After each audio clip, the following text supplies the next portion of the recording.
We're talking sales with Jim Bright. Jim, thanks for being with us today. Pleasure. First question, how did you get into sales?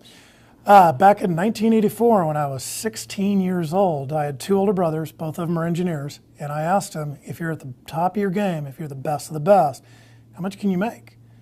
And the answer I was given was about $65,000, $66,000 a year. As a top performing engineer? Top performing, top of your game, and all I could think of was, that's just not enough. And I didn't have the eyes to become a fighter pilot, and I thought, well, what's another risky situation I can get into and make a good profit? It was sales. Sales. Yeah. And we sales, oftentimes we tell you that timid salespeople have skinny kids, so it's not for the meek. Well, you know, I'm not too skinny. Okay. And what have you sold in your career? I have sold shoes, I've sold water softeners, I've sold newspapers, I have sold recruiting services, which is the game I'm in right now. What you're doing now. I've sold front-end processors, which are $500,000 machines that hang off of mainframes. That was a long time ago. So different strata, different levels, different industries. But you also had an encounter through sales of at least being exposed to Zig Ziglar. Yes, I did. I worked at one point for a water softener company selling water softener machines. Right. And the sales training included actually Zig Ziglar videotapes, right, which was my first real exposure to sales training. I'd never had any before. There was no degree you could get at school for something like that. And I became immediately fascinated by the entire process and took it upon myself to immerse myself in the knowledge base that was there. Ran out and bought a couple of books and just really buried myself in the whole process. And one of the things we talk about is you never graduate from selling. No, so you're always investing in yourself. Absolutely. Yeah. Now you hire salespeople. So the question I have, what traits, characteristics, what are you looking for when you hire a salesperson? I've been hiring salespeople for 12 years. There's a certain amount of voodoo involved in it, I think. There is. There's a certain amount of luck and a certain amount of prayer that has to go into it too. In the end, though, what I really I look for a couple of different things. I definitely look for the heart. One thing I've learned hiring salespeople is if it's not in here, it's never coming out. Yeah, you can train them, you can manage them, you can coach them. If it's not in here, you're never going to get the performance out of them. That's probably number one. I look at people that can laugh. I look for people that can laugh at different situations. I look for people that have a real sense of humor about it so they're not eaten alive by the process. We're in a unique business. We sell a product that fights back. Okay? Explain that. What do you mean by that? We recruit people that are at the top of their game, and we market those high caliber professionals out to employers. They come together, they interview. We typically refer to that as a date, sort of like a hot date. Yeah. And my client, the employer, might make a proposal of employment to the candidate that we recruit for him, and it can get rejected. So you can make the sale on one end, but if you don't make it on the other, you don't get paid. Series of sales. It's a series of sales from the very first phone call all the way through to the time that person walks through the door to start their first day of work. So your salespeople, the salespeople that produce for you, that are high performers for you, have to have a heart for it. You have to have a heart for it. You have to be able to laugh about it. You have to understand that sales is a numbers game. In my business, it's a numbers game. You have to understand that when you get rejection, it's never personal. Good. They're rejecting, and I think you taught me this, it's a business decision. Remember we talk about refusal and rejection. One's personal, one's professional. Yeah, you can't.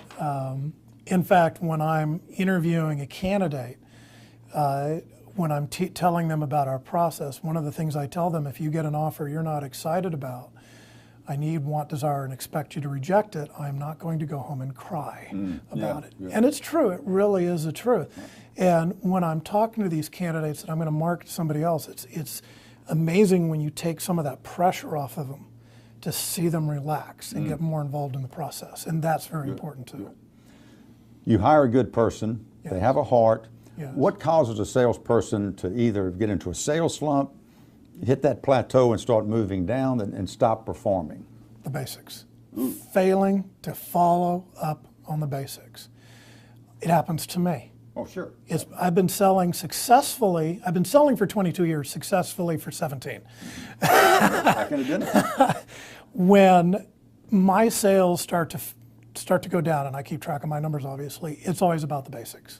I have gotten arrogant about, oh, I don't need to do that anymore, or I've gotten sloppy and forgotten the basics.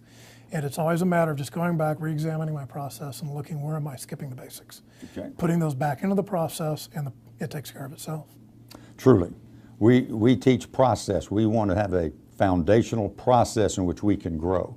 Absolutely. Because what I learned the hard way through unsuccessful selling is that my personality only carried me so far, because I put a ceiling on myself just using my personality.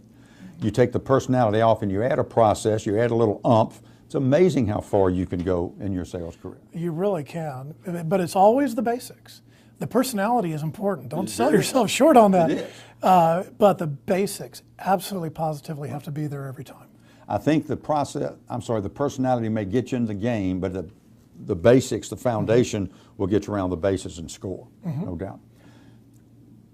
You've got children. Let me actually revisit that. Sure. One of the basics that I think a lot of the people in my industry forget to do is to get the little yeses. All the way along the way. You get the little yeses so that when the big yes is asked for, it's easy for them to give it to you. Yeah. So asking little questions with tie-down closes at the end, we're like, I'm going to reach out to you once a week to let you know what's going on with our process. Is that okay? Yes, it is. That's a little yes. That's just getting that little yes. It's hard for them to say no to something like that. When I skip that, when I fail to get those little yeses, it makes getting that big yes a whole lot harder. So you actually, when that foundation, that basic isn't hit, Yes. you actually see a decrease in productivity. Absolutely. Good. That's strong. That's strong. Remember, I'm selling two different things. It's like a dating service. I've got to get two people to come together. I'm not selling a car. Yeah. Car has no choice if somebody wants to buy it. Yeah. It's a different ballgame. Right. So it's an added sale within the steps of your process. It's a double sale, essentially. Good. Good. You have children. They're coming into the sales force. They want to get, Daddy, I want to be a salesperson. Oh my gosh. What if you couldn't talk them out of it? What is some advice you would give them if they're starting out in their sales career? Stick with it. You Got to stick with it. I failed in sales for 5 years. I struggled. I had the heart. I didn't have the knowledge, and I didn't have the mentor to point out what I was missing. Okay. When I found that, it still took a little while because I had a lot of bad habits at this point I had to unlearn. But once I found that mentor, once I found that leadership style, everything kind of came into place. It took about 9 to 12 months for things to start to kind of come together for me. And once I got good at it, it took another 3 years of constant effort to become a star, to really make it happen. And I found that's actually very consistent with a lot of other things out there. There was a study, I can't quote the source because I don't know it off the top of my head, but they found that the most successful people out there, they invested 10,000 hours of their time before success really occurred. And one of their case studies was the Beatles. And the amount of time they spent playing on street corners, parties, things like that before they made it big. And they did the math on it, and it was right around 10,000 hours. Yeah, I think Malcolm Gladwell and Outliers and some of those books are now showing that. That's kind of the new number. Good. Yeah, it takes time to get good at something. It really does. It's a craft. But when did you know? When did you know you got it? You understood the sales game? I knew I was getting it when I was going to work every day and realizing I can't believe how stupid I was yesterday. That's good. That's growth. I knew then and there that I was on the right path, and I could see it coming together. I could see what had been a mystery to me, what was not working before. I could see it coming together every single day, every phone call, every visit to a client site. So you could see that was conscious, a deliberate on your part of knowing, actually being consciously competent. Yes. That you knew it, that you got it, you were better than you were yesterday. Absolutely. You're better today. That's and strong. I would revisit when I failed. I would revisit it from top to bottom, and I would write.